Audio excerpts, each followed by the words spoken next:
Got a box of 2025-26 Topps basketball cards. Um, this is a retail, or now I guess they call them display boxes. And let's see what we got. This is the return of Topps to basketball after what, I don't know, 10, 12, 15 years. I'm not exactly sure.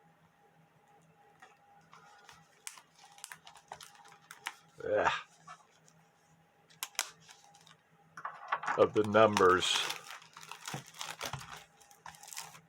But I'm not crazy about.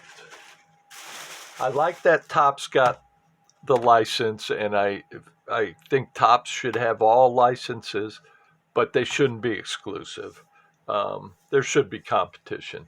Honestly, the best era of the hobby is, I would say, the period from 1995 to 2005. That was probably the best period. You had the start of in the 90s, in the early 90s, when Fleer and Donruss finally, well, they won their lawsuit before then. But when you started seeing other manufacturers get into the hobby, then you started seeing real development in the cards and what was in the boxes and everything. And I'm sure some people might not agree with that. Maybe it should have stuck simple and not as. I can see both sides of the argument. And I'm not a big fan of the breakers, because I think they've changed a lot of the hobby, and I find it kind of comical when they complain about products like this with paper cards and how many you gotta sort through. And I know, as a collector, I like to build sets, and to me, the bigger the set, the better. The more I have fun trying to complete it. I miss the old Topps Total and the Topps mini sets that were like 900 to 1,000 cards. Flagship is when you add update, is about 900 cards, and that's good too. But boy, I, I do think it's kind of funny that the breakers complain about this. But pretty much because of the breakers, anything but retail is out of price for most people, myself included. So I'm not. I like to build sets. What's the point buying a $300-$400 box when I can't even get like maybe one quarter of a set? Yeah, I might get some hits, but then again, I might not. So yeah, it's all right. I like that the hobby's expanding. I wish that Fanatics. I think Topps had a good thing going before Fanatics came along. I like that they had all the different products, and I think Fanatics is kind of missing the boat on that. That they don't get that there are different kinds of collectors, and Topps tried to appeal to them all, and I think that's the way to go. Right now, Fanatics is more focused on appealing to the breakers because they're in it too. So. But let's see what we got. I think I've said enough. Oh, come on, come on, come on. Okay. There we go. Let's do these. Yeah, I like these retail boxes. I know most people aren't a fan of them, but one thing I like about them. Nah, I shouldn't be doing it this way, should I? Oh.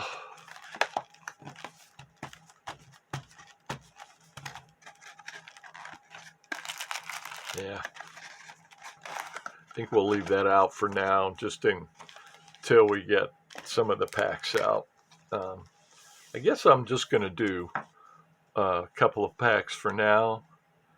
You get 14 cards, but to finish my thought, I like the retail because they have exclusive inserts. Topps has done that for a while now, that you get exclusive stuff and inserts.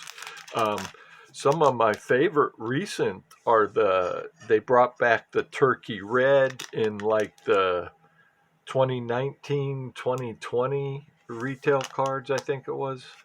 Um, those were nice. Not a big fan of the stars of the MLB. The cards look good, but I don't know. I didn't really care for them. I bet those though look good in like a slab, like get a PSA grade. That's one thing I've always noticed with the really bright and flashy cards. They look good in a PSA slab. That's one thing I will say for them, because the slab kind of gives the card a focus. One of my favorite cards from that 95 to 2005 period is the Warp Tech cards that came in Dominion from Skybox. They were kind of like a lenticular, 3D kind of thing. And those cards were nice coming out of the packs, just because they were like one per case, I think, something like that. Case hits. But in a slab, they look really good. I have one of the Torrey Holt.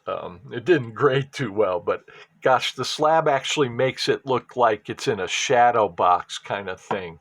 It really looks good. Okay, here I go again, talking too much and not opening packs.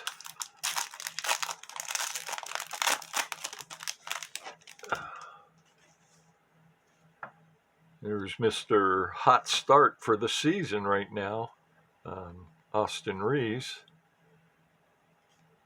And they have obviously a similar look to the baseball. Damian Lillard. Yeah, and I like the little bit of the foil gold colors. And I guess they did that on Flagship Baseball too. I'd recently opened some holiday Topps holiday baseball. And those look really good because they have that foil-like border. And with the Christmas decorations, look really good. Devin Carter. I was starting to wonder, are all these horizontal? It's kind of hard to see that. Onyeka Okongwu.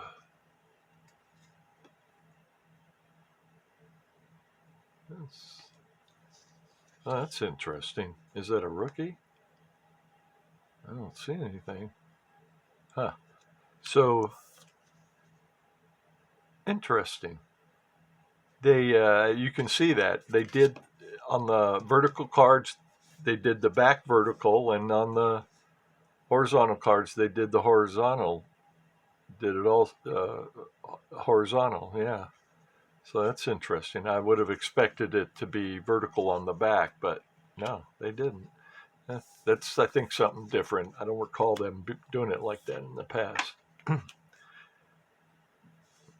Bernard King. Wow. So there's an old school player right there. I'm not a fan of this. I'll be honest. I'm not a fan of putting in old school players in these sets. And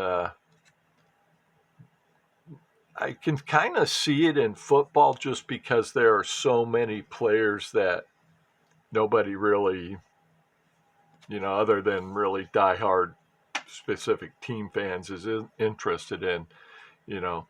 So they'll put in a lot of old veterans in the football sets. Panini, talking about Panini, which I can kind of see the reason for that, but I don't like it even in football. And I'm surprised that Topps is doing it. But I guess it's just a way to add value to the boxes. Bernard King, there's another one. Manu Ginobili. Also make the set a little bigger and stretch it out.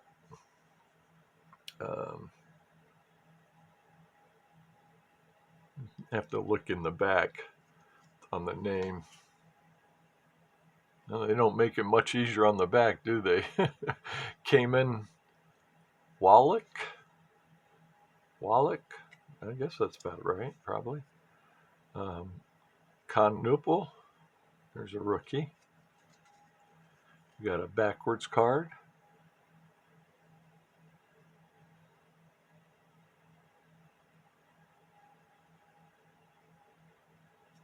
Excuse me just a second.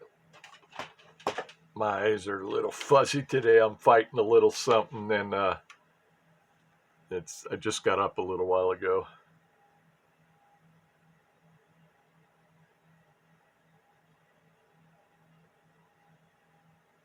Yeah, they don't tell you the exact pick they're drafted, other than just telling you what pick they were by the team. So I don't know much about this year's rookie class other than Cooper Flagg and the good start Edgecombe has had.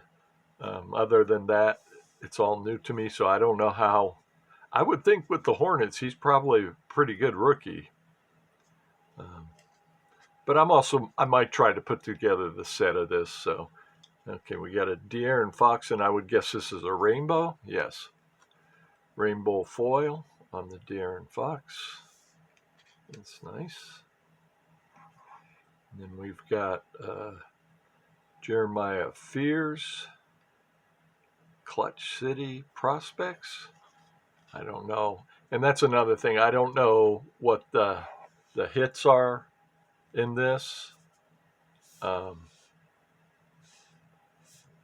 might be one of the exclusive inserts. It's kind of nice with the foil and everything. Tari Eason. I suppose I should look to make sure there's not a short print or anything. Who knows, though, where they put whether it's a short print or not. But Donovan Mitchell. Trey Murphy. Make sure I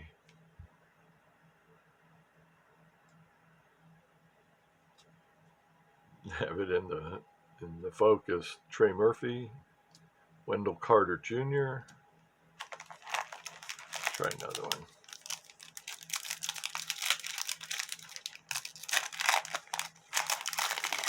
Yeah, if I usually anything that I open, I will usually have the title of the product and what if I open more than one, or I already anticipate I'm going to open more than one. It'll be like part one, each video part two. Some of the videos may be shorts also. So if you see that a part is missing, check the shorts. I'm sure I'll probably do a short for the packs in these too. So Jalen Green, Lonzo Ball,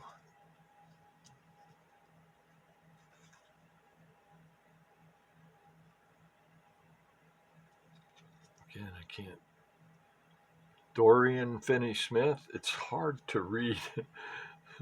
My eyes are kind of, like I said, a little fuzzy today, and I don't have my glasses on. Brandon Ingram, Elijah Martin, rookie.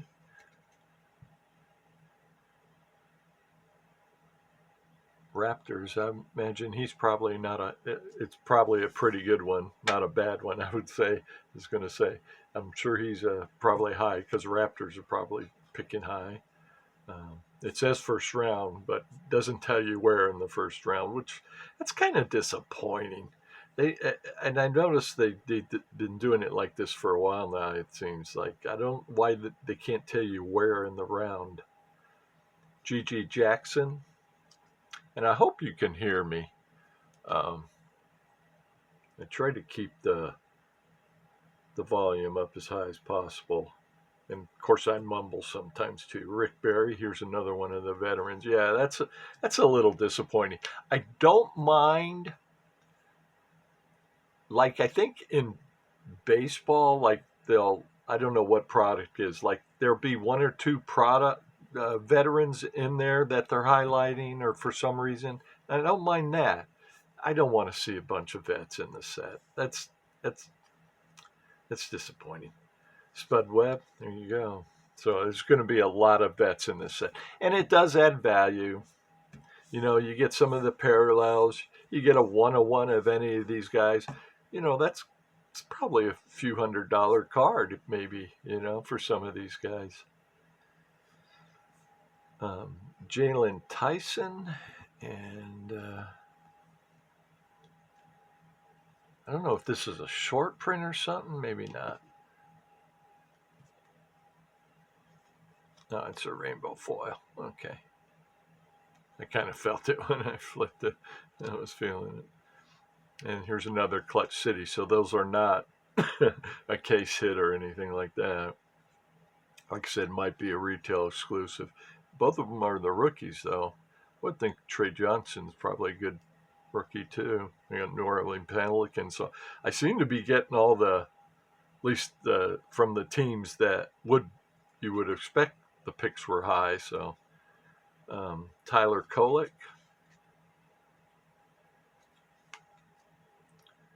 Cody Williams. And so all I know is that Edgecombe and Flag are the guys I'm looking for, or know that they're at least something people want, so, or are hot. Scotty Barnes and Brandon Podziemski. Okay.